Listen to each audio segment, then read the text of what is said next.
नमस्कारम गोविंद देव जी। नमस्कारम स्वामी सद्गुरु जी नमस्कारम। महाराज। आपसे बात करके बहुत अच्छा लग रहा है। नमस्कारम। सच में मैं आज इतना प्रसन्न हूं कि सद्गुरु जैसे एक विश्वगुरु ने हमारा मार्गदर्शन करना स्वीकार किया है, और वो भी बहुत शॉर्ट नोटिस पर। मैं माफ़ी चाहता हूं कि मुझे बहुत पहले ही आपसे अनुरोध करना चाहिए था, लेकिन यह आपकी कृपा है कि आपने इसे स्वीकार किया। मैं आपको प्रणाम करता हूं। मेरा आपको शत शत प्रणाम सद्गुरु जी। जब आप कृष्ण के कार्य को आगे बढ़ा रहे हैं तो मैं आपको ना कैसे कह सकता हूं। यह हमारे ऊपर आपकी कृपा है। आज जैसा कि भगवद गीता में कहा गया है, सद्विद्य प्रणिपातेन परिप्रश्नेन सेवया उपदेक्षन्ति ते ज्ञानम ज्ञानिनस्तत्वदर्शिनः। वे महान संत सिर्फ तभी आपका मार्गदर्शन करते हैं जब आप उनके चरण कमलों में अपना प्रणाम अर्पित करते हैं और कुछ सवाल पूछते हैं। हम पिछले 6 महीनों से इस कोविड काल के दौरान काम कर रहे हैं। वैसे तो हम इस उद्देश्य के लिए 46 साल से काम कर रहे हैं, लेकिन यह कभी ऑनलाइन नहीं था। लेकिन इस कोविड ने हमें ऑनलाइन आने पर मजबूर किया, और फिर चमत्कार हो गया। हम करीब 80 देशों तक पहुंच गए, और 1 लाख से ज्यादातर बच्चों ने पर कुछ अभिभावकों ने भी भगवद गीता के 2 अध्यायों को कंठस्थ कर लिया है। यह उन निस्वार्थ कार्यकर्ताओं द्वारा किया गया है जिन्हें कोई भी पैसा नहीं दिया जाता। वे सब बिना वेतन के कार्यकर्ता हैं। वे कृष्ण भक्त हैं। वे सिर्फ कार्यकर्ता हैं, और इसे हम 11 भाषाओं में कर रहे हैं। और आज ईश्वर की कृपा है कि हमें आपके जैसा एक विश्व गुरु मिला है जो हमारा मार्गदर्शन करते हैं।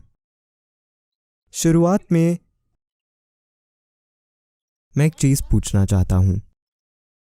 शुरुआत से ही हमने एक चीज पर जोर दिया है कि हम किसी भी भाषा में पढ़ सकते हैं, किसी भी अनुवाद में, लेकिन मंत्र जाप करते समय हमें सिर्फ संस्कृत भाषा पर जोर देना चाहिए, क्योंकि ये शब्द भगवान कृष्ण के मुख कमल से निकले हैं, और इसलिए वे मंत्र के समान हैं।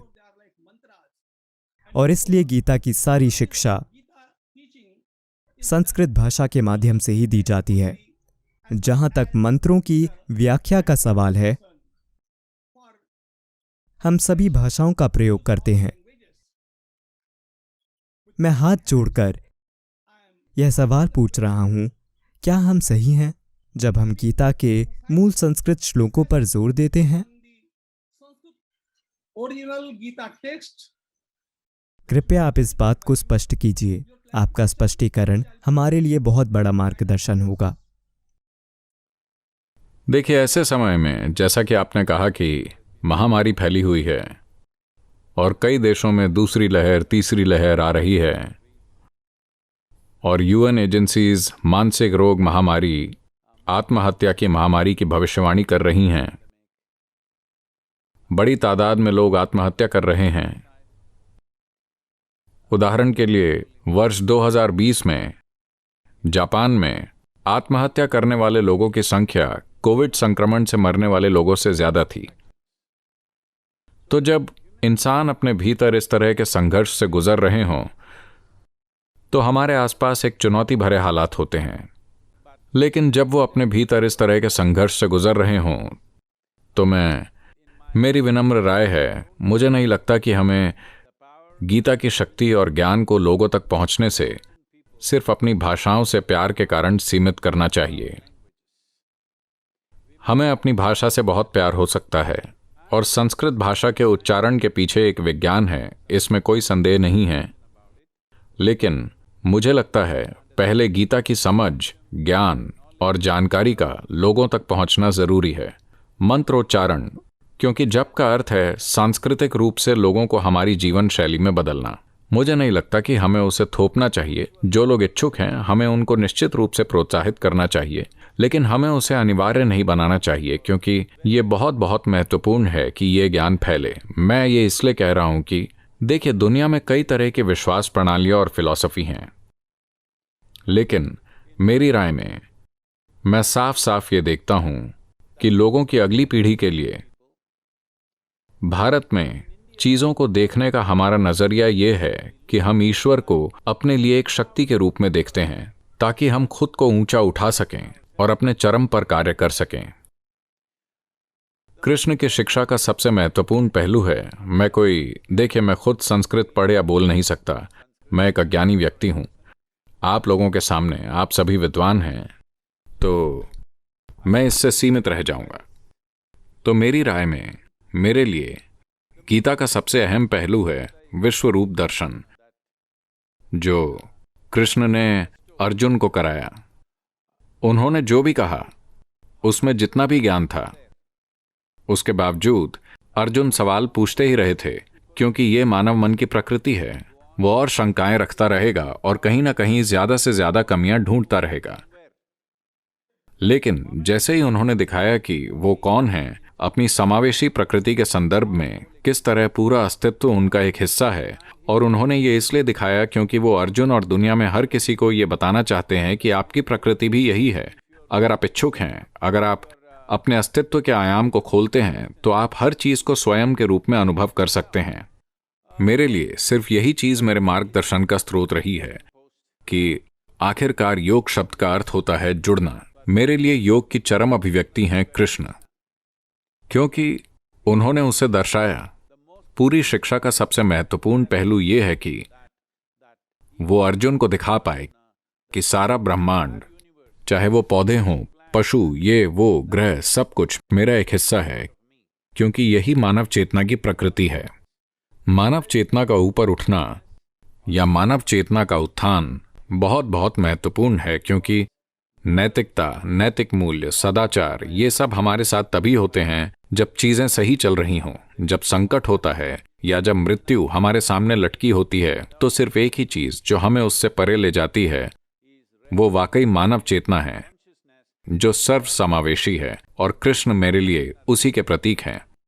तो उस संदर्भ में इसे ज्यादा से ज्यादा लोगों तक पहुंचना चाहिए। जो भी चीज इसकी पहुंच में अवरोध पैदा करती है, उसे हटा दिया जाना चाहिए। जैसा कि आपने कहा, ये ऑनलाइन चीज एक चमत्कार रही है कि जो आप आमने सामने नहीं कर सकते, अचानक अब अगर आप शारीरिक रूप से 10 लोगों तक पहुंच सकते हैं, अब आप ऑनलाइन 1000 लोगों तक पहुंच रहे हैं। लेकिन इसे कई गुना बढ़ाया जा सकता है अगर आप इसका अनुवाद दुनिया की 30 अलग अलग भाषाओं में कर देते हैं, तो आप अरबों लोगों तक पहुंच सकते हैं। और मेरे लिए ये ज्यादा महत्वपूर्ण है बजाय भाषा पर जोर देने के। भाषा में अपनी शक्ति होती है, भाषा का अपना महत्व होता है, लेकिन सबसे बढ़कर सभी लोगों का यह समझना कि होने का एक सार्वभौमिक तरीका है, मेरे लिए यह भाषा से ज्यादा महत्वपूर्ण है। हम इस सलाह को निश्चित रूप से मानेंगे और ज्यादा से ज्यादा लोगों तक पहुंचने की कोशिश करेंगे। and try to reach utmost people. क्या मैं एक और सवाल पूछ सकता हूं? जी हाँ। आज हम जानना चाहते हैं कि दुनिया भर के युवाओं के लिए भगवत गीता का सबसे जरूरी संदेश क्या हो सकता है? From Bhagavad Gita. अगर हम किसी चीज को संदेश के रूप में देखना चाहते हैं, तो मेरे हिसाब से सबसे महत्वपूर्ण संदेश न सिर्फ गीता का बल्कि कृष्ण के संपूर्ण जीवन का ये है कि देखिए, कई मायनों में उनका जीवन संघर्ष से भरा हुआ है। बहुत सारे युद्ध हैं, लड़ाइयां हैं, ऐसे लोग हैं जिनके इरादे और काम बहुत ही ज्यादा बुरे हैं। तो उनका जीवन कई मायनों में संघर्षों और चुनौतियों से भरा हुआ है। महामारी की हमारी चुनौती उन चुनौतियों के मुकाबले कुछ भी नहीं है जिनका सामना उन्होंने अपने जीवन में किया। तो हालांकि बाकी सभी पांडव, कौरव और दूसरे लोग जो इस नाटक में शामिल हैं, उन सभी ने काफी कष्ट झेला, या तो गुस्से या नफरत या पीड़ा या शर्म के कारण। बहुत सी चीजें हर किसी के साथ हुईं, लेकिन कृष्ण वो अकेले इंसान थे जो इस पूरे भयानक नाटक से बहुत खतरनाक नाटक अगर आप मुझसे पूछें, और भयानक युद्ध और हर चीज से अपने चेहरे पर एक बड़ी मुस्कुराहट लिए हंसते खेलते गुजरे। तो जीवन का सबसे महत्वपूर्ण पहलू है शामिल होना, पूरी तरह से शामिल होना। उन्होंने कभी ये नहीं दर्शाया कि मैं शामिल नहीं हूं। हर जगह, हर छोटी और बड़ी चीज में, मामूली और महत्वपूर्ण चीजों में, हर चीज में वो पूरी तरह शामिल थे, लेकिन पूरी तरह से खेल भावना में, बिना उसमें उलझे हुए। शामिल लेकिन बिना उसमें उलझे हुए। मेरे हिसाब से ये सबसे महत्वपूर्ण चीज है जो इंसान के साथ होनी चाहिए, खासकर युवाओं की अगली पीढ़ी के लिए। उन्हें समझना चाहिए कि भागीदारी का मतलब उलझना नहीं है। आप अपने जीवन में हर चीज में पूरी तरह शामिल हो सकते हैं, लेकिन बिना उलझे हुए। मेरी समझ में, जीवन के मेरे अनुभव में, मेरे हिसाब से ये कृष्ण और उनकी शिक्षा का सबसे महत्वपूर्ण पहलू है, क्योंकि जीवन को खेल भावना से जीना, जीवन के सबसे गंभीर पहलुओं को अपने जीवन में सहजता से लेना, क्योंकि आखिरकार हम यहाँ बहुत कम समय के लिए हैं। हम यहाँ हमेशा के लिए रहने नहीं आए हैं। हम नश्वर इंसान हैं। आज हम यहाँ हैं, कल हम जा चुके होंगे। हमें इस जीवन को सहजता से संभालना सीखना होगा, फिर हम उचित चीजें करेंगे।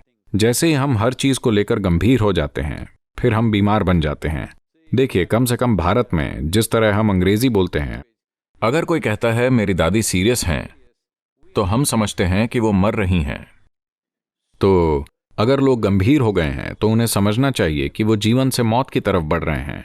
मेरे हिसाब से कृष्ण के संदेश का सबसे महत्वपूर्ण पहलू यह है कि ये जीवन और जीवन है। इस उत्तर को सुनकर मुझे याद आता है कि हमारे सद्गुरु महाराज खुद इसका एक उदाहरण है। मेरे मन में हमेशा से सद्गुरु जी के लिए बहुत सम्मान रहा है, सद्गुरु जी, लेकिन वो अपने चरम पर पहुंच गया जब मुझे पता चला कि उन्होंने तमिलनाडु में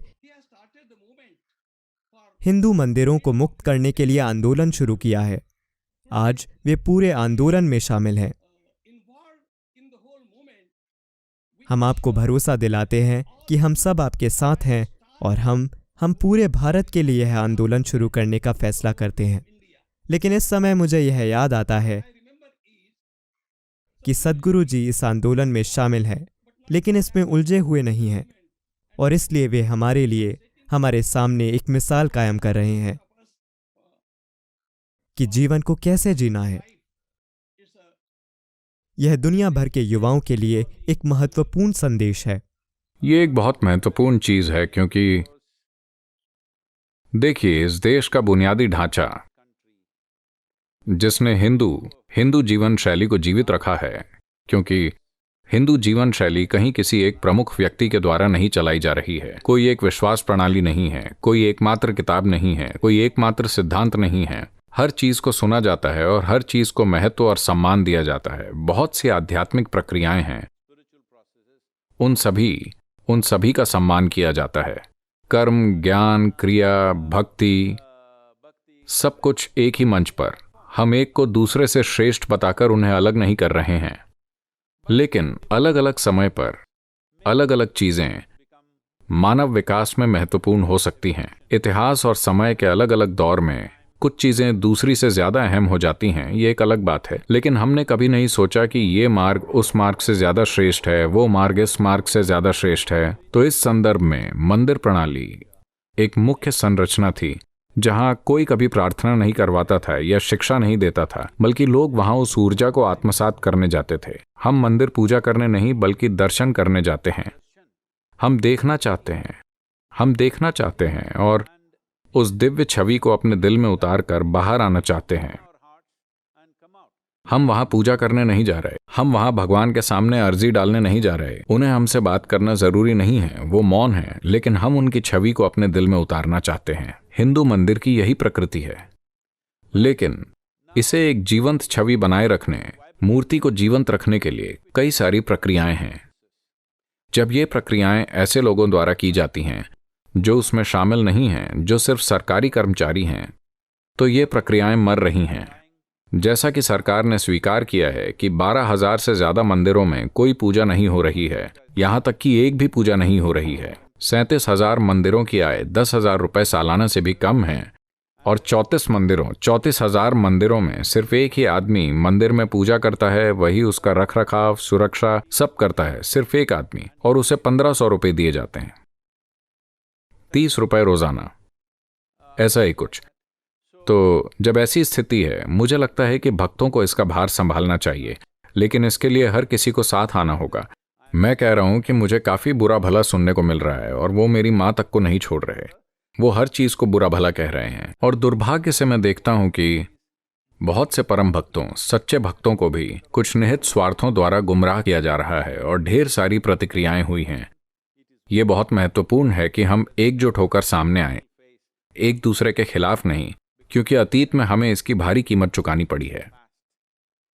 अतीत में विदेशी आक्रमणों और कब्जों की वजह से हमने बड़ी कीमत चुकाई है। कम से कम स्वतंत्र भारत में हम आज़ादी के 75 साल पूरे करने जा रहे हैं। अब समय है कि हम एक ताकत के रूप में साथ आएं। ये जरूरी नहीं है, हिंदू जीवन शैली में हमें ऐसे नहीं बनाया गया है। आपको मुझसे सहमत होना होगा, मुझे आपसे सहमत होना होगा, ये जरूरी नहीं है। ऐसी कई चीजें हो सकती हैं जिन पर मैं आपसे सहमत नहीं हूँ, कई चीजों में आप मुझसे सहमत नहीं हो, इसमें कोई भी दिक्कत नहीं है। हमें समझना होगा, कृष्ण का जीवन एक उदाहरण है। हालांकि वो एक ईश्वर के अवतार के रूप में खड़े हैं, फिर भी अर्जुन उनसे सैकड़ों सवाल पूछ सकते हैं। वो उनसे नहीं कहते चुप हो जाओ और मेरी बात सुनो, वो हर सवाल का जवाब देते हैं। ठीक है, तो ये हमारी संस्कृति की प्रकृति है। ये जरूरी नहीं है कि हम एक दूसरे से सहमत हों, लेकिन फिर भी हमें समझना चाहिए कि मूलभूत मकसद वही है। तो हमें अलग अलग दिशाओं में नहीं जाना चाहिए, जो दुर्भाग्य से देश में हो रहा है। मैं उम्मीद करता हूं कि हम होश में आएंगे और एक होकर काम करेंगे, क्योंकि देश की इंसानी आबादियों का आंकड़ा इस तरह बदल रहा है कि इस समय मैं मेरी संस्कृति आपकी संस्कृति के अर्थों में भी नहीं सोच रहा। मैं ये देख रहा हूं कि ये एकमात्र संस्कृति है जो सच की खोज करने देती है। बाकी हर जगह सब कुछ लिखा हुआ है, या तो आप उस पर विश्वास करें या आप जान से गए, इस तरह का नजरिया है। यहाँ अगर भगवान खुद आ जाएं तो भी हम उससे सवाल कर सकते हैं, और कहाँ ऐसा संभव है कि आप भगवान से सवाल कर सकें? आप भगवान से 100 सवाल पूछ सकते हैं, ऐसा और कहाँ संभव है? यही इकलौती संस्कृति है। तो मैं कह रहा हूं कि भावी पीढ़ियों के लिए सिर्फ एक चीज, सिर्फ और सिर्फ एक चीज जो दुनिया के सभी युवाओं के लिए महत्वपूर्ण होगी, वो है ये हिंदू जीवन शैली। एक धर्म के रूप में नहीं, यूं नहीं कि आप मेरी संस्कृति को अपनाइए, उस तरह नहीं, बल्कि एक सीख की तरह, एक मार्गदर्शन की तरह। दुनिया में कोई दूसरा मार्गदर्शन नहीं है जो सर्वव्यापी और समावेशी है। हम इसे सर्वव्यापी और समावेशी बनाए रखें। इसे आप बनाम मैं न बनने दें, क्योंकि आप बनाम मैं है ही नहीं। आप एक पत्थर की पूजा कर सकते हैं और मैं एक पेड़ की, लेकिन दोनों भक्त हैं। यही हमारी संस्कृति की प्रकृति है, हमें इसे ऐसे ही रखना चाहिए। हाँ सतगुरु जी, हमारी भारतीय संस्कृति ने हमेशा कहा है वासुदेव कुटुंबकम, पूरी दुनिया एक ही परिवार है, और इसलिए किसी पर कुछ भी थोपा नहीं जाता। हर कोई अपना मार्ग चुन सकता है। अब हमने आपसे यह ज्ञान पाया है कि हम मंदिर सिर्फ पूजा करने के लिए नहीं जाते, हम वहां अपनी बैटरी चार्ज करने के लिए जाते हैं। For getting our batteries charged. यह एक बिल्कुल नया कॉन्सेप्ट है, पूरी तरह से, और इसलिए हम आभारी हैं। और लोग शायद बुरी बातें कहें या कुछ भी बोलें, लेकिन हम सभी आपके अनुयायी हैं, और आप इस देश, इस राष्ट्र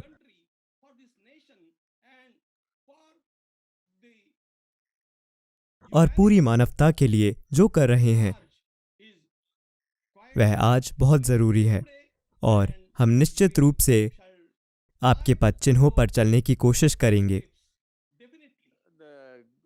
गोविंद गिरी जी, किसी की कही बुरी बातें मेरे लिए कोई समस्या नहीं है, क्योंकि मैं इस तरह बना हूं कि किसी के अपशब्द या तारीफ ना तो मुझे उठाते हैं और ना ही गिराते हैं। मैं जैसा हूं उसी वजह से मैं वो हूं जो मैं हूं।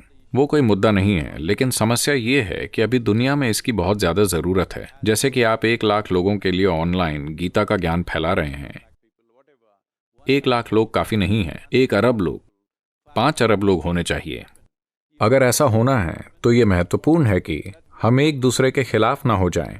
इससे बेमतलब इस काम में रुकावटें आएंगी, क्योंकि अगर इस पीढ़ी में हम ये नहीं करते तो हमारे अपने युवा ही इसे खो देंगे। जब हमारे युवा इसे खो देते हैं फिर आप इसे बाकी दुनिया तक नहीं ले जा सकते। मैं बहुत दृढ़ता से महसूस करता हूं कि अगर इस आध्यात्मिक जिज्ञासा को जीवित रहना है तो अगले 20 से 25 सालों में हमारे पास एक बहुत महत्वपूर्ण जिम्मेदारी है। अगर हम ये काम नहीं करते तो बाद में शायद उसे पुनर्जीवित करने के लिए बहुत देरी हो जाए। हम सभी इस मकसद के लिए समर्पित हैं और हम निश्चित रूप से इसे आगे लेकर जाएंगे।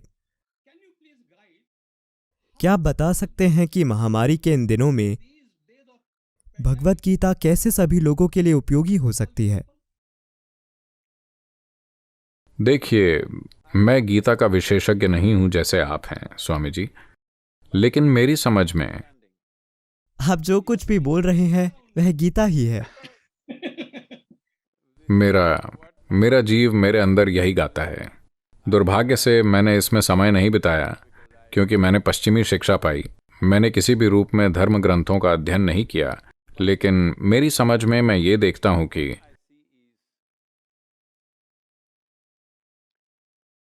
जब आप कहते हैं गीता तो हम किसी और के गाए गीत की बात नहीं कर रहे। हम उस गीत की बात कर रहे हैं जो हमारी आत्मा गाती है। मेरा शरीर और आपका शरीर अलग अलग गीत गा सकते हैं। मेरा मन और आपका मन अलग अलग गीत गा सकते हैं। मेरी भावनाएं और आपकी भावनाएं अलग अलग गीत गा सकती हैं, लेकिन मेरी आत्मा और आपकी आत्मा अलग अलग गीत नहीं गा सकती। वो सिर्फ एक ही गीत गाती है। और जिन रूपों में भी उन्होंने इसे भाषा में डालने की कोशिश की, क्योंकि इसे भाषा में ढालना आसान नहीं है, मैं व्यक्तिगत रूप से महसूस करता हूं कि ये करीब करीब असंभव है। आप उसके आसपास बात कर सकते हैं, असली गीत को कभी भी शब्दों में नहीं ढाला जा सकता। मेरे ख्याल से गीता उसे सबसे नजदीकी संभव तरीके से शब्दों में ढालने की कोशिशों में एक है, जो कई युगों से होते हुए हमारे पास आई है, कृष्ण और महाभारत के समय से। तो इस संदर्भ में सबसे महत्वपूर्ण चीज का मतलब यही है।